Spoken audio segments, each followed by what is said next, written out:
Well, hello everyone. This is Barry Jones with SP History, and this is my promotional video for the May 13th New Orleans walking tour.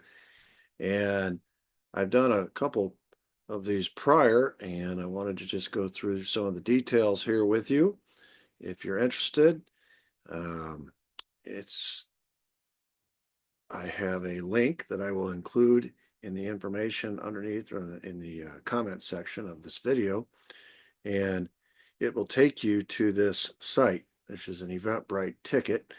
And excuse me, here are some of the pertinent information. Obviously, this is a guided tour by myself. You see the general admission, it's $150. And there are some fees that go along with that, not related to me, but to the Eventbrite site. Um, I think that's a reasonable price. I looked at all the other tours that are offered for New Orleans with respect to the JFK assassination. Most of them are 2 hour, they're all 2 hour tours. And they charge $50 for 2 hours. And so our tour is going to go 6 hours. So three times that amount. And so $150, I think, is a reasonable price for that amount of time. And we have a lot of sites that we're going to be looking at. This is for all ages.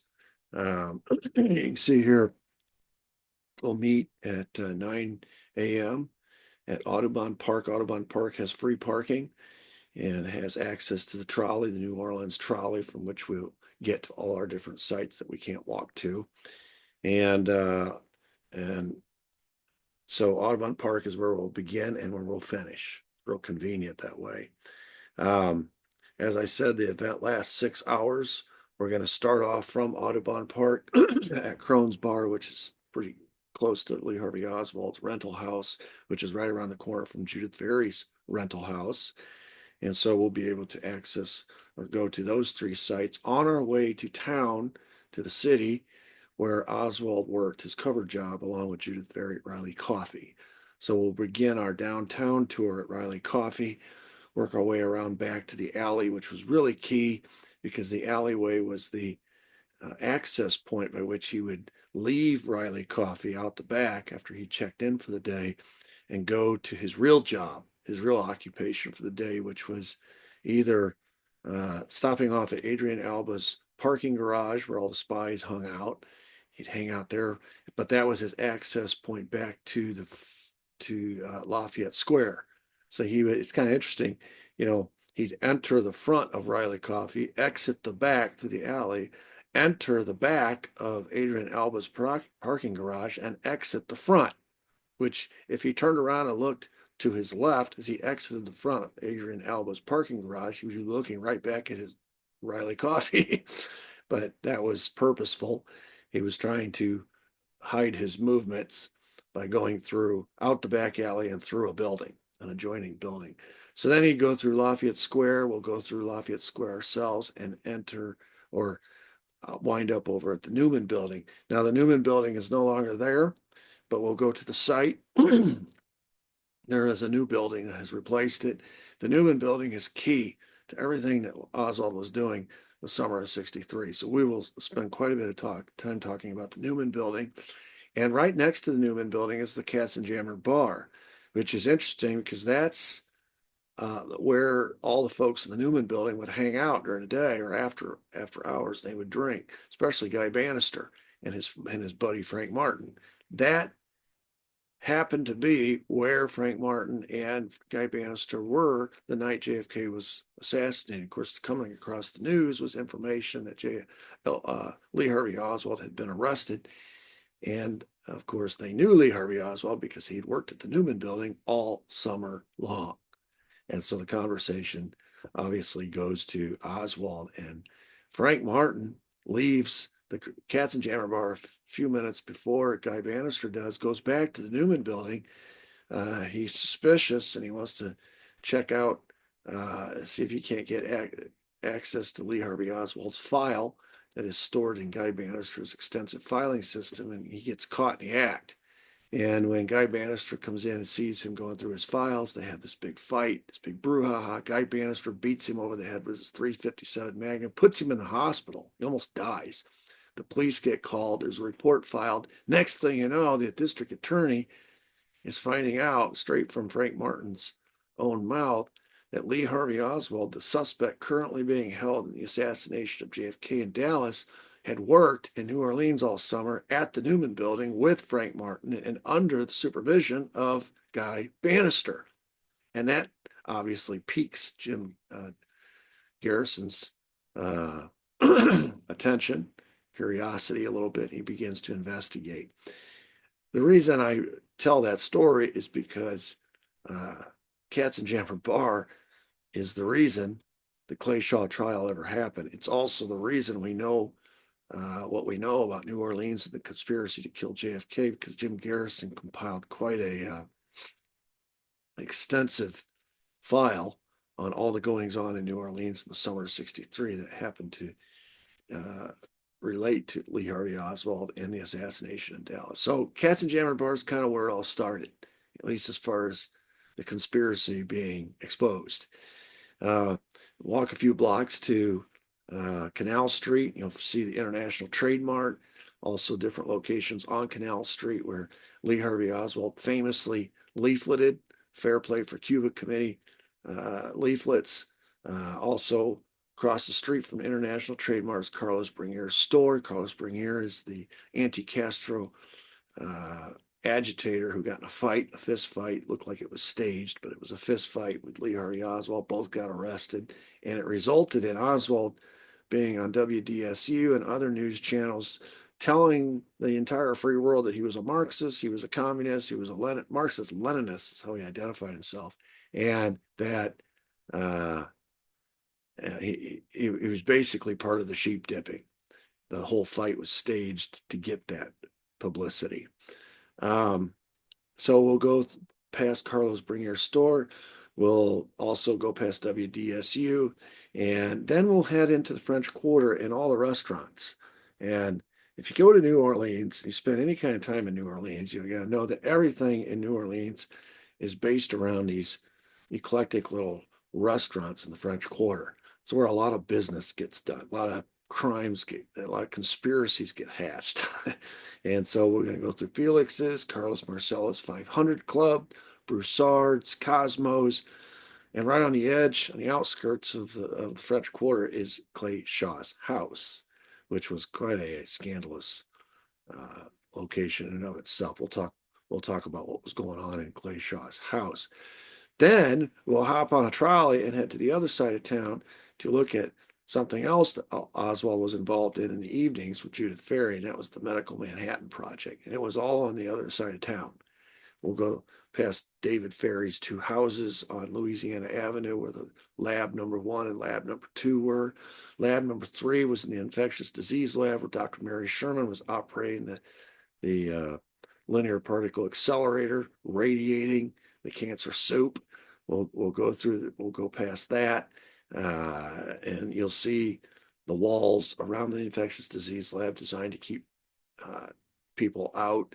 You see the electricity that had been wired to that specific building to operate the linear particle accelerator that Dr. Mary Sherman was handling. It's also the site of her death, or where she was murdered there. We'll look at Dr. Alton Osher's house, which is right on the edge of Audubon Park, his old clinic, and we'll finish up at the Tree of Life, which is a really magnificent tree in Audubon Park. And so it's a great tour. There's a lot of story to tell at each one of these sites. By the end of the tour, you're going to be able to put together all the pieces of the story, the puzzle pieces that involve Lee Harvey Oswald's summer of '63, which, you talk about a busy man. He was working a cover job. He was really, and his real job was during the time that he was supposedly working his cover job, which we know that he wasn't. He would enter, he would check in, and he would leave for the day, and he would come back for the end of the day to sign out or clock out. But during that time, during the day, he would go to the Newman Building, and he would be assigned by his handler, Guy Bannister, to his daily activities, either sheep dipping as a pro-Castro, running the Fair Play for Cuba committee out the front of the Newman building, or he's handing out leaflets all over town very publicly, giving interviews on TV, et cetera, et cetera. That's part of the sheep dipping. Or he'd be helping David Ferry out the third story of the Newman building and all the anti-Castro activities, the gun running, the training of anti-Castro Cubans at Lake Pontchartrain, et cetera, et cetera. And then in the afternoons, after he would leave work, his cover job with Judith Ferry, he'd hop back on that bus and they'd go to the other side of town and they'd run those labs. And she would be doing the medical part of the lab. He would be doing the running of the materials and the the mice, et cetera, et cetera. And they'd be working on the Medical Manhattan Project, which was the bioweapon that the CIA was working on to use to assassinate Fidel Castro. So, and then all along that, all the while, of course, in the evenings, he would get back and he would meet up with his wife and his kids. And all that while he's carrying on an affair with his protege, the person he's supposed to be handling, Judith Ferry. You talk about a busy man. It's an incredible story, and it all happened in about 3 or 4 months that summer of '63 in New Orleans. And it culminated after Garrison got involved in it, and he started pursuing it with the trial of Clay Shaw, which a lot of people are under the misunderstanding or that Jim Garrison didn't have much of a case. Jim Garrison had a very strong case. In fact, he took this case to a 3-panel judge, a panel of judges to look at the indictment and see if there was enough to indict. And they said he had an overwhelming case. It was overwhelming. And so he went ahead with the indictment. He knew it was going to rock the nation. You know, it was the only trial ever brought to this day. It's still the only trial ever brought, criminal trial, in the JFK assassination. But his witnesses kept dying. You know, David Ferry died in New Orleans, suicide. Eladio Del Valle died in Miami. He was murdered in a very grotesque manner. These were his 2 star witnesses. The other witness that he had was discredited by the CIA. The CIA was working overtime to sabotage Jim Garrison in his trial. And so anyway, we'll tell all the story. If I'm not careful, I'll tell it all now. So this is a promotional video.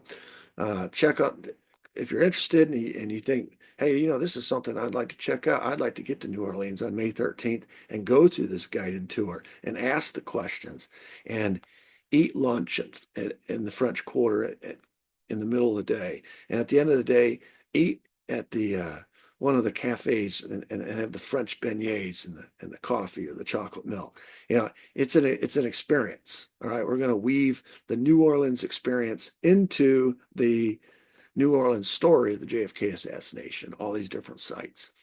Rain or shine, we're going. And the other thing is you might hop online and find out about the trolley, the day pass, so we have all that squared away before we get there. Also, some frequently asked questions. You know, we'll use the trolley to get around, so that's important that you have that pass or have money with you, cash with you to pay for that trolley. What will we do for lunch? We will be in the French Quarter come lunchtime, and there are all kinds of restaurants from which you can choose. A lot of good menus, a lot of good entrees down there. It's good food. If it rains, we go, unless it's a torrential downpour, hurricane. What should you bring? Now, this is important because obviously you're going to need money for lunch and the trolley, but you're also going to need water. We're going to do some walking, and it'll probably, May 13th, it'll probably be warm, pretty warm in New Orleans and humid. So bring some water, rain gear if the forecast calls for rain. And if you want a bike, feel free, bring a bike with you. I would love to ride the bike myself, but I can't be out front too far in front of the group. I'm leading the tour, so I've got to be with the group. But if you want to bike to the spots and wait for us, that's fine as well. Bring a hat, bring sunglasses, and bring comfortable shoes. All right, so I'll include the link in this promotional video. Click on the link. Feel free to shoot me any emails or messages on my YouTube channel, whatever, to ask questions. if you have any questions. Otherwise, I hope to see some of you there in New Orleans on May 13th. I hear from you. I I communicate back and forth with you. We message back and forth. Uh, and I love all that, but boy, sure would be nice to meet some of you face to face. So until next time, everybody have a blessed day. Thank you.